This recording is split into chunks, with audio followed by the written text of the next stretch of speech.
ప్రస్తుతం మనతో పాటు నక్కిన త్రినాథరావు గారు ఉన్నారు. సార్, ఎప్పుడు మీరు నవ్విస్తూ అసలు మీరు స్టేజ్ మీదకి ఎంట్రీ అవుతేనే మొత్తం ఆడియన్స్ అంతా వేలలతో విజిల్తో ఆహ్వానం పలుకుతున్నట్టున్నది. కానీ ఈసారి చాలా డల్గా ఎందుకో మీరు కనిపించారు. సో ప్రొడక్షన్లోకి వచ్చిన తర్వాత మీరు ఎక్కువ ప్రాబ్లమ్స్ ఫేస్ చేశారనే అంత ఫీలింగ్ అయితే మీ ఫేస్లో కనపడింది. సో ముందుగా మీ సినిమా గురించి చెప్తూ ప్రొడక్షన్లోకి వచ్చిన తర్వాత మీరు పడ్డ బాధల గురించి ఒకసారి చెప్తారు. అంటే ఇప్పుడు ఫస్ట్ టైం ప్రొడ్యూసింగ్ అండి. ఇంతకుముందు డైరెక్షన్ చేశాను అంతే. సో ఫస్ట్ టైం డైరెక్షన్ చేసినప్పుడు మేము వేసుకోవచ్చు ఎలా టెన్షన్లు ఉన్నాయో, ఇప్పుడు ఫస్ట్ టైం ప్రొడ్యూసింగ్ చేసినప్పుడు కూడా అదే టెన్షన్స్ ఉన్నాయి నాకు. సో ఇంకా అంటే ఈ ప్రొడక్షన్లో నేను చేసే బాధలు అంటే, ప్రొడక్షన్లో ప్రతి ప్రొడ్యూసర్కి ఏదో ఒక సమస్య, ఎవ్రీడే ఒక సమస్య వస్తూనే ఉంటుంది ప్రొడక్షన్. ఎందుకంటే నేను నేర్చుకున్న పాఠం అది.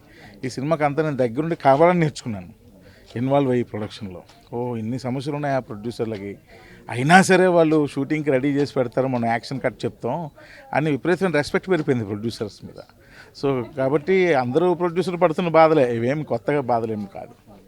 సినిమా తీయటం ఒక ఎత్తు, అంటే డైరెక్టర్గా మీరు కావాల్సిన తెప్పించుకుంటారు, ఆ టైం కంటే రెడీ చేస్తున్నారు. తర్వాత రిలీజ్కి ఎలా ఉంటుందో టెన్షన్స్ అనేది మీరు ప్రత్యక్షంగా ఈ సినిమా ద్వారా చూశారు. నిజంగానే ప్రొడ్యూసర్స్ మనందరం అనుకుంటాం వాళ్ళకే డబ్బులు వస్తున్నాయి అని చెప్పి, కానీ వాళ్ళు వెనకటి పడుతున్న కష్టం అనేది ఎవరికి తెలియదు. సో ప్రత్యక్షంగా మీరు చూస్తున్నారు కాబట్టి మీరు ఏం చెప్తారు? ఏదైనా సినిమా సక్సెసేనండి. సినిమా సక్సెస్ అయితేనే ఏదో ఒక రూపాయి చూస్తారు, కానీ లేకపోతే పాపం ఏమీ వెనక్కి వచ్చేది అయితే ఏం కనబట్టలేదు. నాకైతే ఇప్పుడు వరకు కనబట్టలేదు. సినిమా రేపు రిలీజ్ అయ్యాక దాని రిజల్ట్ని బట్టి ఏముంటుందో తెలియదు నాకు. సో ఒక విధంగా చెప్పాలంటే రిస్కే ప్రొడక్షన్ అన్నది, ప్రొడ్యూసింగ్ అన్నది. పైకి ఇంకోటి ఏంటంటే కొత్త వాళ్ళు అందరూ, అదొకటి సమస్య. కొత్త వాళ్ళది ఏంటంటే ప్రూవ్ అయిన తర్వాత, వాళ్ళతో కూడా చాలా సినిమాలు వచ్చాయి, బ్లాక్ బస్టర్ అయ్యాయి. అది నేను చెప్తా, వాళ్ళు కూడా ఫస్ట్లో ఈ సమస్య ఫేస్ చేసిన వాళ్ళు అయ్యి ఉంటారు. ఏదైనా ప్రూవ్ అయిన తర్వాత వన్స్ సినిమా రిలీజ్ అయ్యి హిట్ అయిపోయింది అనుకోండి, అది వేరే. ఇంకా వీళ్ళు ఏంటంటే ఇప్పటివరకు వీళ్ళు ఎవరు తెలియదు, సినిమాలో ఉన్న వాళ్ళందరూ కొత్త వాళ్ళే. సో కాబట్టి ఇప్పుడు బహుశా ఆ రోజుల్లో వాళ్ళు పడిన స్టోకులే ఈరోజు మేము పడుతున్నాం అనిపించింది అంతే, అంతకంటే వాటిల్లో అర్థం కాదు ఏంటంటే అందరినీ కొత్త వాళ్ళు పెట్టి తీసాను ఒకటి, 2 బడ్జెట్ పెరిగిందని ఒకటి, సో థియేటర్లు దొరకట్లేదని చెప్పి ఇట్లా 3 పాయింట్లో మీరు మాట్లాడారు. బేసిక్గా అంటే నమ్మకం ఏమన్నా కోల్పోయారన్న భావన కలిగిందా ప్రస్తుతం జరుగుతున్న పరిస్థితులన్నీ చూస్తుంటే? థియేటర్లు దొరకట్లేదు అన్నది అనలేదు. మనం అనుకున్న థియేటర్లో రిలీజ్ చేయలేకపోతాం, ఎందుకులే ఈ కాంపిటీషన్లో అని వెనక్కి వెళ్ళాం.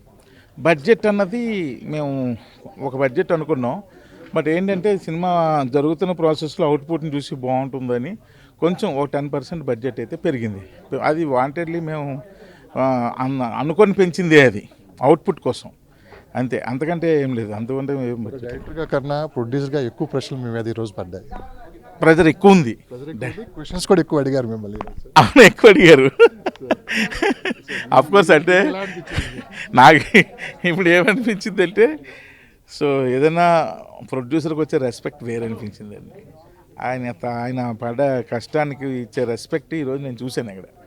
బహుశా ఆ చిన్న రెస్పెక్ట్ కోసమే ప్రొడ్యూసర్లు సంతోషంగా ఫీల్ అయిపోయి తబ్బిబ్బైపోయి మళ్ళీ సినిమాలు చేసి ఆ ప్రొడ్యూసర్ ట్యాగ్ కోసం ఇంత కష్టపడతారా అని అనిపించింది. 100 కోట్ల డైరెక్టర్ మీరే ఇలా మాట్లాడితే పరిస్థితి ఏమైందండి గ్రౌండ్ లెవెల్లో? అంటే నేనేం మాట్లాడాను, రాంగ్ ఏం మాట్లాడలా. సినిమాకి కొత్తగా కోరుకుంటున్నారు, థియేటర్లో ప్రేక్షకులు రావట్లేదు, ఏదో కోరుకుంటున్నారు అని చెప్పి మీరు కొత్తదనం కోరుకుంటారు ఒకటి. అది ఎప్పుడు ఉన్న థియేటర్ రావట్లేదు అన్న థియేటర్ ఈ మధ్యకాలంలో అండి. మరి నా సినిమాలకు వచ్చారుగా, ధమాకాకు వచ్చారు, నేను లోకల్కి వచ్చారు, సినిమా అది ఒకటి. అదేదో ఈ మధ్యకాలంలో కొంచెం మిస్ అయింది. అది ఎందుకని అది అర్థం కావట్లా. నేను కూడా స్టడీ చేస్తున్నా ఎందుకు అవుతుంది. ఈవినింగ్ మెయిన్ నైట్ షోస్ రావట్లేదు. అంటే మన హైదరాబాద్ లాంటి సిటీస్ కాదు, మన కిందకి వెళ్తే రావట్లేదు. అప్పుడు అనిపించింది ఎక్కడో సమూహం మనం మిస్ అవుతున్నాం, ఒకసారి మనం రీకలెక్ట్ చేసుకోవాలి, అసలు ఏంటి దీనికి కారణం అనేది మనం చూసుకొని దాన్ని కొంచెం కరెక్ట్ చేసుకోవాలి. ఈ మధ్యకాలం నేను ఇంతకుముందు ఎప్పుడు చూడలేదు. మా ఊరు నేను చాలాసార్లు వెళ్ళాను, ఇదే ఫస్ట్ టైం ఏంటి వెళ్ళడం, చాలాసార్లు వెళ్ళాను. ఈ మధ్యకాలంలో నేను ఇది అబ్జర్వ్ చేశాను. సో మీకంటూ సపరేట్ ఫ్యాన్స్ కూడా ఉంది. త్రినాథరావు గారు అంటే కొంతమంది ఫ్యాన్స్ ఉన్నారు మీకు. ఈరోజు మీరు కాస్త నవ్వుతూ మాట్లాడినా కానీ కాస్త డల్గా మాట్లాడారు. అభిమానులు అయితే కొంచెం, మీ అభిమానులు అయితే కాస్త గందరగోళ వాతావరణంగా నెట్టేశారు. మీకు వాళ్ళకి ఏం చెప్తారు? ఏం లేదు, గందరగోళం ఏం లేదు అబ్బాయి. డైరెక్టర్గా మంచి సినిమాలు తీశాను, మీరు నన్ను బాగా చూశారు. ప్రొడ్యూసర్ అనిపోసరికి ఫస్ట్ టైం కదా, కొంచెం భయపడుతున్నాను అంతే. నా ఫస్ట్ టైం డైరెక్షన్ చేసినప్పుడు ఎలాగైతే భయపడ్డానో, ఫస్ట్ టైం ప్రొడ్యూస్ చేసినప్పుడు కొంచెం భయపడుతున్నాను అంతే. ఇది అలవాటు అయిపోయింది అనుకో, ఇంకా రెండో సినిమా నుండో లేకపోతే ఇంకా మంచి రిజల్ట్ ఇస్తే మూడో సినిమా నుండో ఈ భయం ఉండదు. ఇంకా ఫస్ట్ టైం కదా, చిన్నది అంతే తమ్ముళ్ళు, అంతకుమించి ఏం లేదు. ప్రొడ్యూసర్గా కొనసాగుతారా? డెఫినెట్గా నాకైతే ఈ సినిమా, ఈ రెండు సినిమాల్లో అనకాపల్లి కానీ ఇది కానీ ఒక రిజల్ట్ బాగుంటే కొంచెం ఈ ప్లాట్ఫామ్ ఇలా కంటిన్యూ చేయాలని ఉంది. పెద్ద పెద్ద సినిమాలు చేయాలని లేదు కానీ, బట్ ఈ ప్లాట్ఫామ్ ఇలా కంటిన్యూ చేద్దామని ఉంది. ఒకవేళ రిజల్ట్ బాగోకపోతే ఇంకా ఆపేస్తాను. శౌర్యపాట ఎలా ఉండబోతుంది? సో 2 సంవత్సరాలు కష్టపడ్డారు, సో థియేటర్లో రిలీజ్ అవ్వబోతుంది.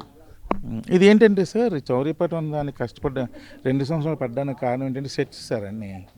అన్ని సెట్లు ఒక సెట్ అయిపోయి దాని వరకే మళ్ళీ ఇంకో సెట్ మళ్ళీ గ్యాప్, మళ్ళీ ఇంకో సెట్కి మళ్ళీ గ్యాప్, ఇలాగా గ్యాప్స్ ఎక్కువ తీసుకున్నాయి. అండ్ రెండో విషయం ఏంటంటే స్క్రీన్ క్లైమాక్స్ నాకు నచ్చక దాన్ని 2 సార్లు షూట్ చేయడం జరిగింది. సో దానివల్ల కొంచెం డిలే. సో ఏమన్నా ఎదుర్కొన్నారు ఏదండి, ఫైనాన్షియల్గా ఏమన్నా ఇబ్బందులు పడ్డారు? ఫైనాన్షియల్గా చిన్న చిన్న ఇబ్బందులు ఉన్నాయి చాలా. సో ఒకటోటి నెట్టుకొచ్చాను అలాగా, ఏం లేదు అట్లా. ఫైనల్గా మీరు ఎంట్రీ అవుతున్న అభిమానులు ఘన స్వాగతం పలుకుతారు. మీకు సీట్లో కూర్చున్న వాళ్ళు కూడా అంత ప్రేమ మీరు చూపిస్తారు. వాళ్ళకి మీరు ఏం చెప్తారు? ఎప్పుడు ఈ ప్రేమలు ఇలాగే ఉండాలి. ఇప్పటివరకు డైరెక్టర్గా నన్ను చాలా ఆదరించారు. ఫస్ట్ టైం ప్రొడ్యూసింగ్ చేస్తున్నా, ప్రొడ్యూసర్గా కూడా అలాగే ఆదరించాలని. ఎందుకంటే నేను మంచి ఉద్దేశంతో ఎన్ఎన్ఎన్ సంస్థ స్టార్ట్ చేశాను. దానివల్ల ఏదో లాభాలు పొందేయాలని కాదు, ఒక ప్లాట్ఫామ్ ఉంటుంది, ఇది ఇలా కంటిన్యూ. ఎందుకంటే పెద్ద సినిమాలు చేయాలని ఆలోచన లేదు, ఒక ప్లాట్ఫామ్ అలా కంటిన్యూ అయితే చాలా అనుకుంటున్నాను తమ్ముళ్ళు. అందువల్ల సినిమా చూడండి, నచ్చితే మళ్ళీ చూడండి అంతే. డైలాగ్ మర్చిపోయారు, మళ్ళీ ఒకసారి ఆ ఒక్క పదంగా వాడితే అందరూ హ్యాపీగా ఉంటారు అనుకుంటా. తమ్ముళ్ళు 25న చౌరీపాటం సినిమా థియేటర్స్కి వెళ్ళి చూడండి. కొత్త వాళ్ళందరికీ మీ బ్లెస్సింగ్స్ ఇవ్వండి, సూపర్ హిట్ చేయండి. Thank you very much.